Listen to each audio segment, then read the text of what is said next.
Ever sat on a couch while everyone yells at a game and felt absolutely nothing? In a world where millions plan their entire weekends around a single kickoff time, some of us just look at the screen. We feel like we are watching a show meant for someone else. We are detached. We do not understand the hype. If this sounds like you might think you are missing something important. You might feel like you are antisocial or just do not get it. But psychology tells a very different story. People who do not obsess over sports are not broken. They have simply recognized something that most fans never stop to question. They have made a choice about where their energy goes. Today, we will explain the psychology behind that blank stare. We will show you why your brain makes this choice and why it is a sign of strength, not a lack of interest. Let us start with the powerful pull of the tribe. Sports fandom is at its core tribalism. It is us versus them. It is your city against their city. It is your colors against their colors. For most of human history, this instinct to belong kept us alive. Being part of a group meant protection. Being alone meant danger and death. Modern sports hijack this very old wiring in your brain. When your team scores a point, your brain releases powerful chemicals. These chemicals are dopamine and testosterone. They give you a rush of pleasure and success. Your brain releases these chemicals as if you personally achieved something great. It is the same chemical reward your ancestors felt after a successful hunt. It is the same feeling a politician gets after winning an election. Your body experiences real hormonal shifts after a big win or a painful loss. The brain does not easily tell the difference between your team winning the championship and you winning a real fight. Victory is victory and defeat is defeat. But here is the interesting thing about people who do not get swept up in this feeling. Their brains are not missing the tribal instinct. They just have a much higher standard for what triggers it. To a non-fan, loyalty based on where you live feels arbitrary. The team you are told to support is decided by geography. It is based on where your parents happened to live when you were born. The actual players change every season. The team owners are often billionaires. They would move the whole team tomorrow if another city offered them a better deal. The us you are supposed to cheer for is often just a business wrapped up in expensive shirts. People who do not obsess over sports have looked at this setup. Their brain has simply said, "This is not my tribe. This connection is not real enough." They are not rejecting connection itself. They are looking for it somewhere that feels more authentic. They seek communities built around shared ideas. They want groups based on shared creations or shared values. They want a tribe that does not reset every single season. This is a conscious choice for a different kind of belonging. It is a choice for depth over simple surface-level cheering. Now, let us talk about mental shelf space. We can call this cognitive real estate. Your brain has only a limited amount of space for deep investment. You can only care passionately about so many things at once.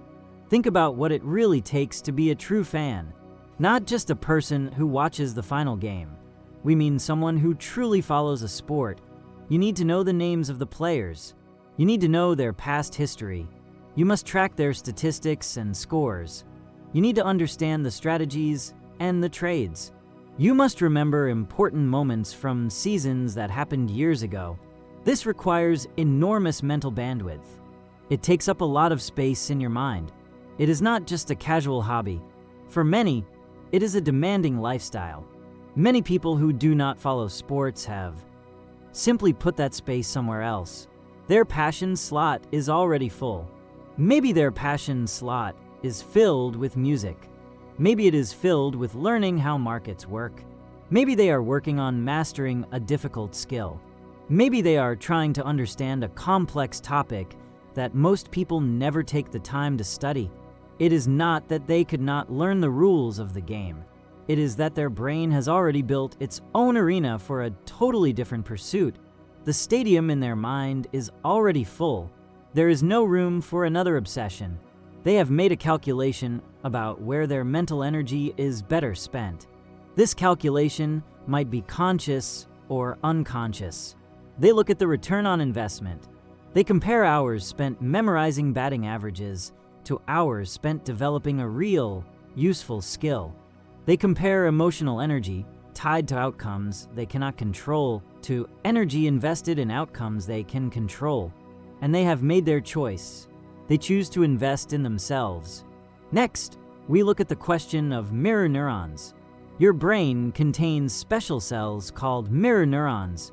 These cells fire when you do an action, but they also fire when you watch someone else do that same action.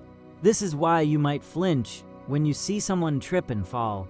It is why watching a great athlete run toward the goal can make your own heart race. You feel as if you are running yourself. Scientists have studied both athletes and spectators. They found that the same parts of the brain light up in both groups. It is as if the person watching is actually playing the game on some deep level. When you watch a quarterback throw a perfect spiral, the area of your brain that controls movement activates. When you see a striker score, the reward centers in your brain fire. You get the reward as if you were the one who put the ball in the net. This is the neurological basis for sports obsession. You are not just watching. On some level, you are participating in the success. But here is the key point about mirror neurons. They need identification. You have to see yourself in the person you are watching. You have to believe that their victory could be your victory. You must feel connected to them in some way. People who do not obsess over sports often have a different identification pattern. They get that same powerful neurological rush watching a musician nail a very difficult part of a song. They feel it when a craftsman finishes something beautiful with their hands. Their mirror neurons work perfectly fine. They just fire for different heroes. They are not focused on who scores the most points. They are focused on who creates the best work. The question is not whether they can feel that borrowed glory. The question is who they have chosen to borrow it from. They choose heroes who are building things they respect. This leads us to perhaps the deepest difference. Sports offer a pre-packaged narrative. The drama is given to you ready-made. The stakes are already decided. The heroes and villains are assigned at the start of the season. All you have to do is show up and consume the story. The plot unfolds without any effort from you. You simply receive the entertainment. There is nothing wrong with this. Humans need stories. We have gathered around stories ever since we learned how to speak. The campfire just got bigger and moved into a stadium. But the mind of the person who does not follow sports is often wired differently. They are not drawn to consume narratives. They are driven to create their own. The hours others spend watching, they often spend building something. The emotional investment others put into a team season, they put into their own projects. They invested in their own pursuits and their own long-term goals. They are not spectators waiting to see how someone else's story ends. They are actively writing their own story. They are inventing the game and making up the rules as they go.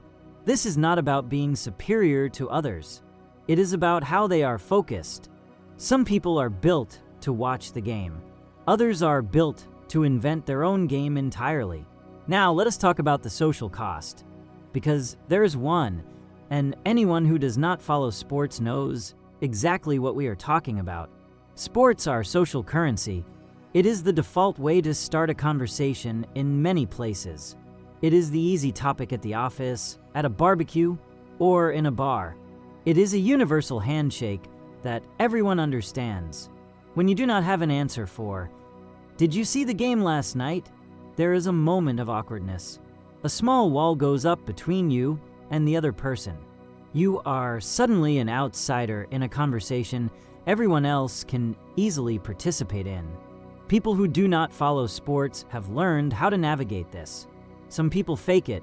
They nod along and hope nobody asks them a follow-up question. Others redirect the conversation, steering it to a different topic. Some have simply accepted that certain social circles will always be partially closed off to them. But here is what they have also discovered. The relationships that do not require sports talk are often much deeper. When you cannot fall back on talking about the game, you must find other common ground. You have to actually learn what someone thinks. You have to find out what they are building. You need to know what they care about and what keeps them up at night. The conversations get more personal much faster. The surface-level small talk disappears because you do not have a default topic to hide behind. People who do not follow sports have been forced to develop a different kind of social skill set. In many cases, this serves them better in the long run. They have figured out which relationships need a shared interest in sports to survive, and which ones do not need it at all. There is also the question of presence. Think about what happens during a big game. Time seems to stop. For 3 hours, nothing else matters to the fan. Work disappears. Personal problems dissolve. You are completely absorbed in something outside of yourself. That is a powerful form of escape. It is almost like meditation.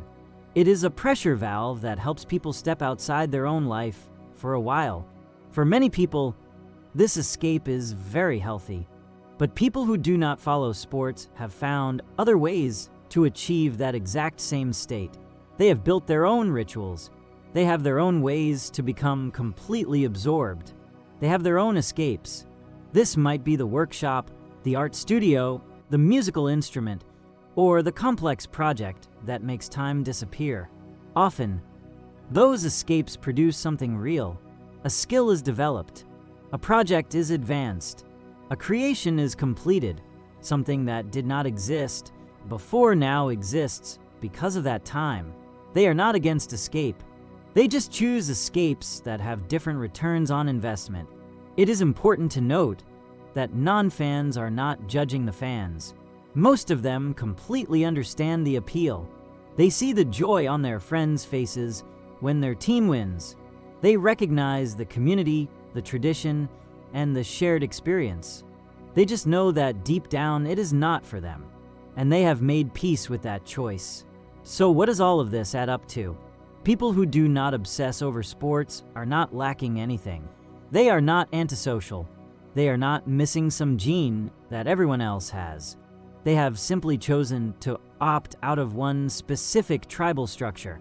They did this in favor of others that feel more real to them. They have allocated their mental shelf space to different, self-chosen pursuits. They have wired their mirror neurons to cheer for different heroes. They have chosen to write their own narratives rather than just watch someone else's story unfold on a field. Their silence during the game is not emptiness. It is the quiet hum of a different engine running. It is the sound of a mind that is building something rather than watching something already built. They do not follow the scores because they are busy creating their own. They have figured out something very important that takes others decades to learn. Your attention is your most valuable resource. Where you choose to point it shapes who you become. And there is nothing wrong with choosing to point your attention somewhere other than the scoreboard. Some of the most interesting people you will ever meet made exactly that choice a long time ago. That is not withdrawal from life. That is a different, more active kind of participation. It is a life where you are not watching someone else win a championship. You are focused on building your own. Drop a comment and share your story of being a non-fan. If this explanation resonated with you, hit like and subscribe because we dive deep into psychology that actually explains how your mind works. See you next time.